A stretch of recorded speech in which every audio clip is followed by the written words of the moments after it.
के आसपास थी, उनमें से 200 रुपये कीमत घटाई गई है और ये कीमतें घटते हुए अब नीचे आई हैं। 200 रुपये कीमत घटाई गई है। हम आपको दिल्ली लिए चलते हैं। हमारा कनेक्ट इस वक्त प्रदीप सौरभ जी, देश के जाने माने पत्रकार, मुझे इस वक्त ज्वाइन कर चुके हैं। प्रदीप जी, शुक्रिया आपको। क्या मेरी आवाज़ आप तक पहुंच रही है? जी जी, नमस्कार। बहुत दिनों के बाद आपको देखने को मिल रहा है, आप कैसे हैं पहले तो ये बताइए। और दूसरा, सिलेंडर की कीमतें रक्षाबंधन के पहले 200 रुपये घटाई गई हैं। मेरा नमस्कार स्वीकार करें। जी, बहुत नमस्कार सर। 200 रुपये कीमत घटी सर, क्या है ये?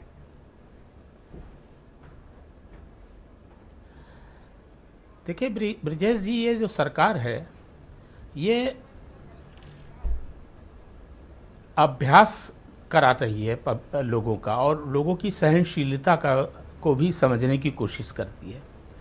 एक मैं उदाहरण देता हूँ। अभी हाल में टमाटर 250-220 रुपये बिक रहा था, और जब 80 रुपये वो आया तो मध्य वर्ग के बीच में खुशी की लहर दौड़ गई कि अब तो कम हो गया।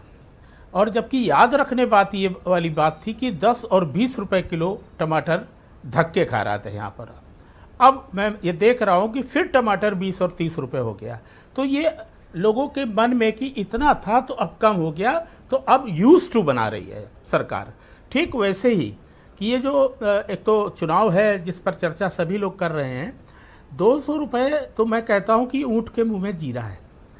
अगर इस सिद्धांत को माना जाए कि पूरी दुनिया में गैस, पेट्रोल, क्रूड के ऑयल के कीमतें फ्लैक्चुएट करेंगी, बढ़ती है तो हमारा दाम बढ़ेगा, घटती है तो भी दाम घटेंगे। लेकिन देखने की बात यह है कि हिंदुस्तान के अंदर जब भी विश्व मार्केट में चीज़ें घटी, हमें उपभोक्ता को उसका फ़ायदा नहीं मिला।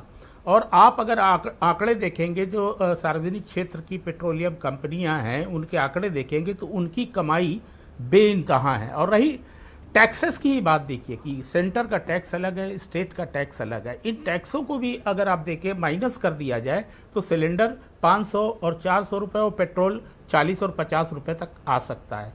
तो मैं नहीं मानता हूं कि 200 रुपये से किसी को कोई राहत मिलेगी। ये भी जानने की बात है। अगर उत्तर प्रदेश का ही उदाहरण ले लें कि 1,80,00,000, अभी योगी आदित्यनाथ जी कह रहे थे कि उज्ज्वला की कनेक्शन है हमारे प्रदेश के अंदर, और वो उनके 400 कम होने से उनको बड़ी राहत। ये जानने की ज़रूरत है इस समय कि उज्ज्वला का जो पहला जो सिलेंडर दिया गया था, क्या उसके बाद दूसरी बार भरवाया गया? शायद नहीं। अभी आपके संवाददाता बता रहे थे कि उसके ऊपर लकड़ी रख के, उसके बगल में लकड़ी रख के लोग अपना काम चला रहे। तो ये एक स्टंट है। और क्या ये चुनाव के पहले लिया गया निर्णय है? फंसना नहीं चाहिए। और क्या ये मैं मानूं कि पेट्रोलियम प्रोडक्ट और खाद्य पदार्थों में, खाद्य तेलों में भी दाम घटेंगे? नहीं, देखिए अब आप देखिए कि दालों को देख लीजिए। हमारे भारतवर्ष में दालों की जो खपत है कि आज मिनिमम दाल 120 रुपए से लेकर 160 रुपए तक है। सामान्य सी मसूर दाल 120 रुपए किलो है, और अरहर की दाल जो पूरा हिंदी स्टेट खाता है, उत्तर प्रदेश, बिहार, हरियाणा, वो 160 रुपए कीमत की दाल है। तो इससे जब तक पेट्रोल डीजल की कीमतें नहीं घटती हैं तब तक ट्रांसपोर्ट का खर्चा नहीं होगा। जब पेट्रोल डीजल की कीमतें बढ़ती हैं तो सीधे ट्रांसपोर्ट का खर्चा बढ़ता है, और वो प्राइस जो प्रोडक्ट है उसमें उसकी कीमत बढ़ती है। तो हर एक दूसरे से अन्योन्याश्रित है।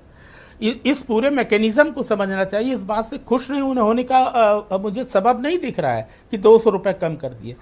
आप ये भी तो बताइए कि जब आप आए थे तो 500 कुछ रुपए का सिलेंडर था, आपने 1120 और 1150 कैसे पहुंचा दिया उसको?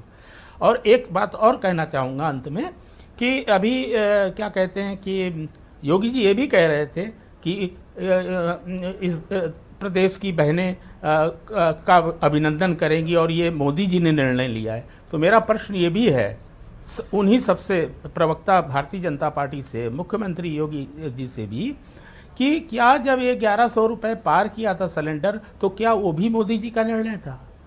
अच्छा गप गप और खराब खराब थू थू वाला है मुहावरा, कि हर चीज़ का क्रेडिट ये पूरे सिस्टम को जिस तरीके से सेंट्रलाइज किया जा रहा है, ये महंगाई तो छोड़िए, उसी से सब चीज़ें जुड़ी हैं कि हम एक एकाधिकार वाले शासन की ओर बढ़ रहे हैं और हमारे लोकतंत्र को भी खतरा है।